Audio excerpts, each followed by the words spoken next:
Қалай жақсыздар ма?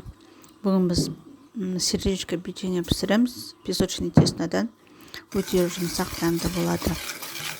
Бірінші жұмыртқа салып, жұмыртқаның үстіне шекер салып, әбден жақсылап араластырамыз. Сармай саламыз. Сармайымыз комнатный температурада болу керек. Қатты болмау керек, жұмсақ болып еріп тұру керек.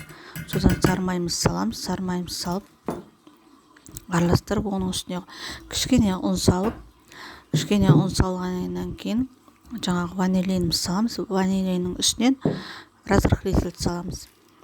Содан ұнымызды қайтадан салып, нан илейміз.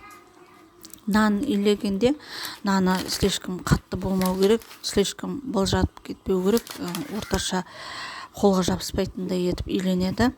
Әр жақтың ұны әртүрлі болады. Мысалы, мен 400 грамм ұн қостым. Енді жаңағы ретіне қарайсыздар.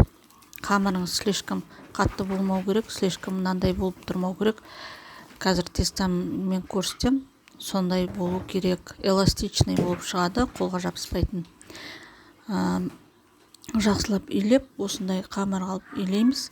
Содан қамырымызды 30 минутқа холодильникке салып шығамыз. Міне мен қамырым дайын болды. Осындай эластический формада болады. Содан осындай төртбұрышты пласт қылып жаямыз. Мен жаңағы балдарым хрустящий қылып жегенді жақсы көргендіктен мен қамырын жұқа етіп жайдым. Сол үшін хрустящий болып пісті. Ал сіздер жұмсақ етіп жегілеріңіз келсе, кішкене қалыңдау қыласыздар қамырын. Соңында жұмсақ болады. Мынандай жүрек пішінді формаларыңыз жоқ болса да, любой формамен бола береді.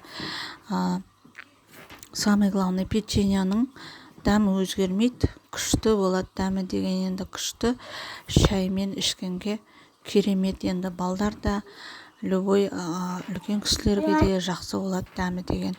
Менде 2